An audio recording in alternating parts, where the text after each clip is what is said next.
नमस्कार, जय हिंद साथियों। बहुत बहुत स्वागत है आपका अपने YouTube channel Google study point पे। देखिए, आज बहुत ही खुशी की बात है कि आपके यूट्यूब चैनल जो कि गूगल स्टडी पॉइंट पे आज से स्टार्ट होने जा रही है क्लास 10th का क्रैश कोर्स। ये क्रैश कोर्स आपको महज कम समयों में आपके एग्जाम में बेहतर मार्क्स लाने के प्रयास करेगा। ठीक है, ये जो है हमने इस क्रैश कोर्स में आपके लिए बहुत ही अच्छे और सिलेक्ट किए हुए क्वेश्चनों को आपके समक्ष लाएंगे, जो कि लगभग हर साल क्या है कि जो कि लगभग हर साल इन क्वेश्चनों में से लगभग 20%, 30%, 40%, जहाँ तक कि 60% 80% भी क्वेश्चन बार बार ऐसे देखे जा रहे हैं कि लड़े जा रहे हैं। उन तमाम क्वेश्चनों को हमने फिर से एक बार सिलेक्ट करके आपके समक्ष लाया है, जो कि आपके एग्जाम में काफ़ी ही हेल्पफुल साबित होगी। बस आप हमारे साथ लास्ट तक बने रहिए और आने वाले और भी जो हमारी वीडियो होगी वो भी आप उसको लास्ट तक देखते रहिएगा, और आपको खुद एग्जाम के बाद पता चल जाएगा कि ये वीडियो हमारे लिए कितना हेल्पफुल साबित हुआ। देखिए, ये वीडियो जो हम स्टार्ट करने जा रहे हैं इस क्रैश कोर्स को, ये क्रैश कोर्स आपके लिए बिल्कुल मुफ्त होगी हमारे यूट्यूब चैनल पे, जिसका आपसे कोई अलग से चार्ज नहीं लिया जाएगा। ठीक है, बस आप पढ़िए, आपके उज्जवल भविष्य का हम कामना करते हुए ऐसे लगातार प्रयास करते रहेंगे, और ऐसे प्रयासों को हम अपने आगे आपके लिए लाने का पूर्ण प्रयास करेंगे। चलिए अपने वीडियो को हम स्टार्ट करते हैं, जो कि हमारा क्रैश कोर्स 10th का है। इसका ये हमारा वीडियो क्या होगा, फर्स्ट वीडियो होगा, जिसका देखिए ये क्रैश कोर्स, और ये हमारा साइंस का वीडियो है। आज साइंस का है, और भी सब्जेक्ट जो भी है, मैथ है और हिस्ट्री, ये SST जो भी क्वेश्चन है, जो भी हमारे सब्जेक्ट हैं, उन तमाम सब्जेक्टों को आपको समक्ष लाया जाएगा, जिसकी जो भी इंपॉर्टेंट क्वेश्चन है वो सब हम आपको बताएंगे, ताकि आपको कम समय में क्या आप अच्छे से अच्छे मार्क्स प्राप्त करें। चलिए हम अपने वीडियो को स्टार्ट करते हैं, जिसका हमारा फर्स्ट क्वेश्चन होगा, जो कि साइंस और फिजिक्स से है। क्या है साइंस का पार्ट, क्या है फिजिक्स, जिसका चैप्टर क्या है प्रकाश का परावर्तन। इससे हमने कुछ क्वेश्चनों को सिलेक्ट किया है, लगभग हमारे 30 क्वेश्चन होगी, वो भी टॉप 30 क्वेश्चन होगी। इन तमाम क्वेश्चनों को आप बस एक बार देख लीजिए। हम आशा करते हैं कि प्रकाश का परावर्तन से आने वाली जितने भी ऑब्जेक्टिव क्वेश्चन होंगे, लगभग 90% क्वेश्चन इसी से आएंगे। चलिए हम अपने क्वेश्चन को स्टार्ट करते हैं, जिसका हमारा फर्स्ट नंबर क्वेश्चन है कि किस दर्पण द्वारा प्रतिबिंब सीधा एवं छोटा होता है। जिसका हमारा फर्स्ट क्वेश्चन क्या है कि किस दर्पण द्वारा प्रतिबिंब सीधा और छोटा होता है। देखिए, अगर आपने इस सब को पढ़ा है तो हम आपसे यही कहेंगे कि आप सबसे पहले इसको गेस करते रहिएगा। हमारे बोलने से पहले आप भी इसमें से एक ऑप्शन सोच लीजिएगा कि इसका क्या आंसर होगा, ताकि आप उसके बाद जो हम बोले अगर उससे मैच हो जाता है तो इससे क्या होगा, आपकी तैयारी कितनी है ये पता चल जाएगा। अगर आप मानते हैं आपकी तैयारी बहुत ही अच्छी है, तो फिर भी आप हमारे वीडियो के साथ लास्ट तक बने रहिए। इसलिए देखिए, ये क्या आपका एक रिवीजन हो जाएगा, एक टेस्ट सीरीज के रूप में भी आप इसको समझ सकते हैं, ताकि आपको पता चले कि हाँ ये कितना क्वेश्चन हमें पता है और कितना क्वेश्चन नहीं पता। चलिए अपने क्वेश्चन को फिर से देखते हैं, जिसका हमारा फर्स्ट क्वेश्चन है कि किस दर्पण द्वारा प्रतिबिंब सीधा एवं छोटा होता है। जिसका हमारा ऑप्शन है ए उत्तल दर्पण, बी है अवतल दर्पण, सी है समतल दर्पण, और डी है इनमें से कोई नहीं। तो देखिए, वो दर्पण जिसके द्वारा प्रतिबिंब सीधा एवं छोटा होता है वो हमारा दर्पण होता है उत्तल दर्पण। क्या होता है, उत्तल दर्पण। यानी यहाँ पे हमारा ऑप्शन नंबर क्या हो जाएगा, ए ऑप्शन नंबर हमारा बिल्कुल सही होगा। चलिए इसका नेक्स्ट क्वेश्चन देखते हैं, जो कि क्वेश्चन नंबर हमारा 2 होगा, कि 2 नंबर क्वेश्चन है कि किसी अवतल दर्पण द्वारा काल्पनिक सीधा तथा आवर्धित प्रतिबिंब बनता है जब वस्तु की स्थिति होती है या जब वस्तु की स्थिति है। ठीक है, कह रहा है हमारा क्वेश्चन कि किसी अवतल दर्पण द्वारा, क्या है, किसी अवतल दर्पण द्वारा काल्पनिक सीधा तथा आवर्धित प्रतिबिंब बनता है जब वस्तु की स्थिति होती है। यानी वो वस्तु की कंडीशन कब क्या होगी जिससे हमारा क्या होगा, वो अवतल दर्पण काल्पनिक सीधा तथा आवर्धित प्रतिबिंब बनाएगी। जिसका हमारा ऑप्शन ए है कि दर्पण तथा उसके फोकस के बीच, बी है फोकस तथा वक्रता केंद्र के बीच, सी है वक्रता केंद्र पर ही, और डी है इनमें से कोई नहीं। तो देखिए, कोई भी अवतल दर्पण क्या होगा, किसी वस्तु का काल्पनिक सीधा तथा आवर्धित प्रतिबिंब तब बनाएगा जब क्या होगा, दर्पण तथा उसके वो वस्तु क्या होगा, दर्पण तथा उसके फोकस के बीच होगा। जिसका ऑप्शन नंबर हमारा कौन सा है, ए है। ऑप्शन नंबर ए, दर्पण तथा उसके फोकस के बीच। तो यहाँ पे हमारा ऑप्शन नंबर क्या सही होगा, ए ऑप्शन नंबर सही होगा। नेक्स्ट क्वेश्चन को देखते हैं, जो कि क्वेश्चन नंबर हमारा 3 होगा। 3 नंबर हमारा क्वेश्चन कह रहा है कि 3.1 मीटर, क्या है, नहीं क्वेश्चन हमारा ये 3 है, सॉरी 3.1 नहीं है, ये क्वेश्चन हमारा 3 है।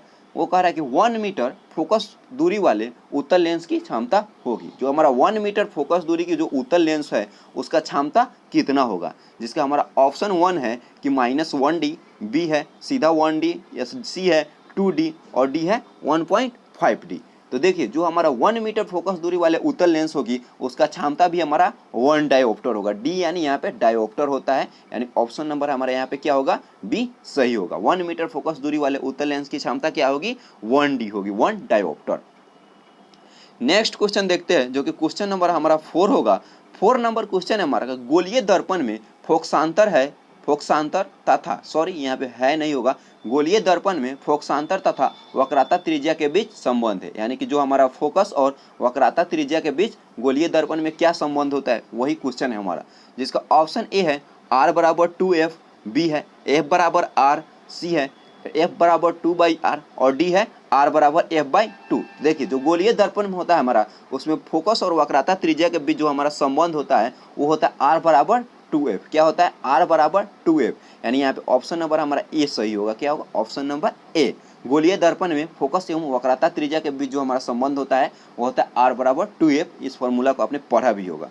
चलिए नेक्स्ट क्वेश्चन देखते हैं, जो कि क्वेश्चन नंबर हमारा 5 होगा कि निर्गत किरण एवं अभिलंब के बीच कोण को कहते हैं। जो हमारा निर्गत किरण होता है एवं अभिलंब के बीच जो हमारा कोण का निर्माण होता है उस कोण का नाम क्या है? निर्गत किरण एवं अभिलंब के बीच बने कोण को क्या कहते हैं? जिसका हमारा ऑप्शन ए होगा आपतन कोण, बी होगा परावर्तन कोण, सी होगा निर्गत कोण और डी होगा इनमें से कोई नहीं।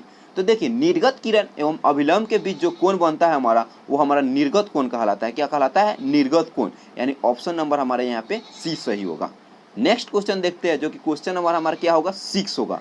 क्वेश्चन नंबर हमारा 6 है कि किसी माध्यम के अपवर्तनांक का मान होता है, यानी किसी माध्यम, कोई भी माध्यम हो उसके अपवर्तनांक का मान होता है। क्या होता है?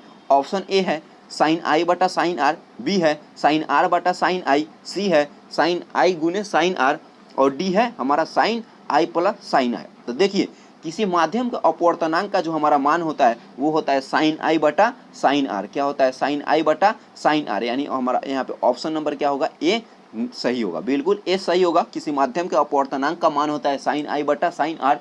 इस फॉर्मूला को आपने पढ़ा भी होगा और अपवर्तनांक के जो अपवर्तनांक पर जितने भी आपको क्वेश्चन आया होगा उस पर इस फॉर्मूला को बैठाकर आपने बनाया भी होगा। नेक्स्ट क्वेश्चन देखते हैं, जो कि क्वेश्चन नंबर हमारा 7 होगा। क्वेश्चन 7 कह रहा है कि एक उत्तल लेंस होता है, एक उत्तल लेंस जो हमारा होता है, एक उत्तल लेंस होता है, वो क्या होता है? जिसका ऑप्शन ए है सभी जगह समान मोटाई का। क्या होता है? उत्तल लेंस हमारा सभी जगह समान मोटाई का होता है, कि बीच की अपेक्षा किनारों पर मोटा होता है, सी किनारों की अपेक्षा बीच में मोटा होता है और डी इनमें से कोई नहीं, डी इनमें से कोई नहीं। तो देखिए एक जो हमारा उत्तल लेंस होता है वो किनारों की अपेक्षा बीच में क्या होता है? मोटा होता है। वो किनारों की अपेक्षा बीच में मोटा होता है, यानी किनारों पे वो क्या होता है? पतला होता है और बीच में क्या होता है? मोटा होता है। तो यही हमारा ऑप्शन नंबर ये क्या हो जाएगा? किनारों की अपेक्षा बीच में मोटा, यानी ऑप्शन नंबर हमारे यहाँ पे सी सही होगा। नेक्स्ट क्वेश्चन देखते हैं, जो कि क्वेश्चन नंबर हमारा 8 होगा। क्वेश्चन 8 है, यानी 8 नंबर क्वेश्चन है हमारा कि अवतल लेंस का आवर्धन बराबर होता है, यानी अवतल लेंस का जो हमारा आवर्धन होता है वो क्या होता है? जिसका ऑप्शन ए है u बटा वी, बी है यू वी, सी है u प्लस वी और डी है हमारा v बटा यू, डी है हमारा v बटा यू। तो देखिए कोई भी अवतल लेंस का जो हमारा आवर्धन होता है, आवर्धन यानी म्यू, किसी अवतल लेंस का आवर्धन जो हमारा होता है वो होता है v बटा यू। क्या होता है? v बटा यू, यानी ऑप्शन नंबर हमारा क्या होगा? यहाँ पे डी होगा, option number D. Next question देखते हैं, जो कि क्वेश्चन नंबर हमारा 9 होगा। देखिए क्वेश्चन नंबर हमारा 9 क्या कह रहा है ना। क्वेश्चन नंबर 9 है हमारा कि सरल सूक्ष्मदर्शी में इनमें से किसका उपयोग होता है। क्वेश्चन 9 को बहुत ही ध्यान से देखिए कि जो हमारा सरल सूक्ष्मदर्शी होता है वो हमारा इसमें सरल सूक्ष्मदर्शी में इनमें से किसका उपयोग होता है? जिसका ऑप्शन ए है अवतल दर्पण, बी है उत्तल दर्पण, सी है अवतल लेंस और डी है उत्तल लेंस। क्वेश्चन आपसे कह रहा है कि सरल सूक्ष्मदर्शी में इनमें से किसका उपयोग होता है? जिसका ऑप्शन ए है उत्तल दर्पण, बी है अवतल दर्पण, ए है अवतल दर्पण, बी है उत्तल दर्पण, सी है अवतल लेंस और डी है उत्तल लेंस। तो देखिए जो हमारा सरल सूक्ष्मदर्शी होता है उसमें हमारा उत्तल लेंस का उपयोग होता है। क्या होता है? उत्तल लेंस का उपयोग होता है, यानी ऑप्शन नंबर हमारे यहाँ पे कौन सा सही होगा? डी ऑप्शन नंबर सही होगा। किसी भी सरल सूक्ष्मदर्शी में क्या होता है? उत्तल लेंस का उपयोग होता है। नेक्स्ट क्वेश्चन देखेंगे, जो कि हमारा क्वेश्चन नंबर 10 होगा कि प्रकाश के परावर्तन के कितने नियम हैं।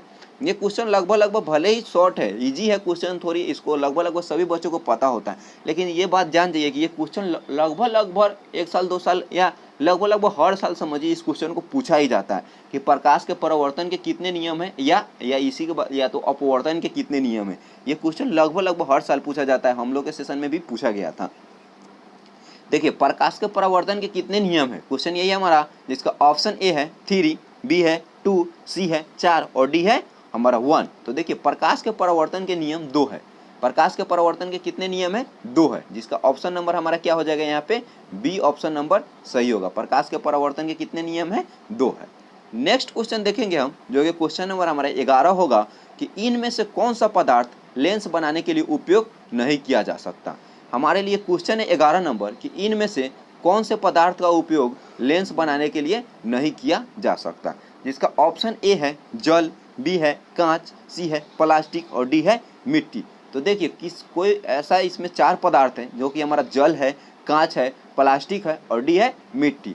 तो आप समझ सकते हो, आप इस क्वेश्चन को गेस करके आप खुद भी समझ सकते हो कि मिट्टी का उपयोग कभी लेंस बनाने के लिए प्रयोग नहीं किया जा सकता है। क्या है? अगर मिट्टी से बताइए आप लेंस बन सकता है कभी? नहीं, बिल्कुल नहीं। तो इनमें से कौन सा पदार्थ लेंस बनाने के लिए उपयोग नहीं किया जाएगा? तो ये मिट्टी का उपयोग कभी भी लेंस बनाने के लिए नहीं किया जा सकता, यानी ऑप्शन नंबर हमारे यहाँ पे डी सही होगा। नेक्स्ट क्वेश्चन देखेंगे, जो कि क्वेश्चन नंबर हमारा 12 होगा।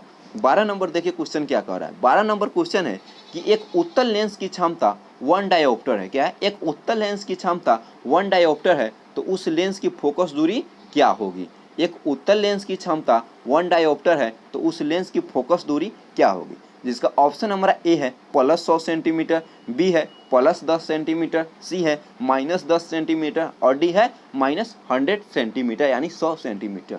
तो देखिए एक उत्तल लेंस की क्षमता अगर 1 डायोप्टर है, तो उस लेंस की फोकस दूरी होगा +100 सेंटीमीटर। क्या होगा? +100 सेंटीमीटर, यानी यहाँ पर हमारा ऑप्शन नंबर 12 का ए सही होगा। नेक्स्ट क्वेश्चन देखेंगे, जो कि क्वेश्चन नंबर हमारा 13 होगा कि किसी बिंब का वास्तविक तथा समान साइज का प्रतिबिंब प्राप्त करने के लिए बिंब को उत्तल लेंस के सामने कहाँ रखा जाना चाहिए। क्वेश्चन नंबर 13 देखिए कि किसी बिंब का वास्तविक तथा समान साइज का प्रतिबिंब, क्या? किसी बिंब का वास्तविक तथा समान साइज का प्रतिबिंब प्राप्त करने के लिए बिंब को उत्तल लेंस के सामने कहाँ रखा जाना चाहिए, जिसका हमारा ऑप्शन ए है लेंस के मुख्य फोकस पर। क्या है? ऑप्शन नंबर हमारा ए है लेंस के मुख्य फोकस पर, बी है फोकस दूरी की दुगुनी पर, सी है अनंत पर और डी है लेंस के प्रकाशिक केंद्र तथा मुख्य फोकस के बीच। तो देखिए किसी बिंब का वास्तविक तथा समान साइज का प्रतिबिंब प्राप्त करने के लिए बिंब को उत्तल लेंस के सामने कहाँ रखा जाना चाहिए, यही क्वेश्चन है हमारा। तो देखिए वो हमारा ऑप्शन नंबर यहाँ पे बी सही होगा, फोकस दूरी की दुगुनी दूरी पर रखना होगा। किसी भी बिंब का वास्तविक तथा समान साइज का प्रतिबिंब प्राप्त करने के लिए बिंब को उत्तल लेंस में हमको फोकस दूरी की दुगुनी दूरी पर रखना पड़ेगा, यानी फोकस दूरी अगर 10 सेंटीमीटर पे है तो हमको उस वस्तु को 20 सेंटीमीटर पे रखना होगा, यानी फोकस दूरी की दुगुनी दूरी पर रखेंगे तब जाके हमको किसी वस्तु का बिंब का वास्तविक समान साइज का प्रतिबिंब प्राप्त करने के लिए बिंब को उत्तल लेंस में कहाँ रखना होगा? फोकस दूरी की दुगुनी दूरी पर, यानी ऑप्शन नंबर हमारे यहाँ पे बी सही होगा। नेक्स्ट क्वेश्चन देखेंगे, जो कि क्वेश्चन नंबर हमारा 14 होगा। 14 नंबर क्वेश्चन है कि किसी गोलीय दर्पण तथा किसी पतले गोलीय लेंस दोनों की फोकस दूरी -15 सेंटीमीटर है। क्या है? किसी गोलीय दर्पण तथा किसी पतले गोलीय लेंस की फोकस दूरी -15 सेंटीमीटर है। दर्पण तथा लेंस की संभवतः है। क्या है? किसी गोलीय दर्पण, क्या किसी गोलीय दर्पण तथा किसी पतले गोलीय लेंस की दोनों की फोकस दूरी क्या है? -15 सेंटीमीटर है। दर्पण तथा लेंस संभवतः है। क्या है वो? ऑप्शन जिसका हमारा ए है दोनों अवतल, बी है दर्पण अवतल तथा लेंस उत्तल होगा, दर्पण अवतल तथा लेंस उत्तल होगा, सी है दोनों उत्तल और डी है दर्पण उत्तल तथा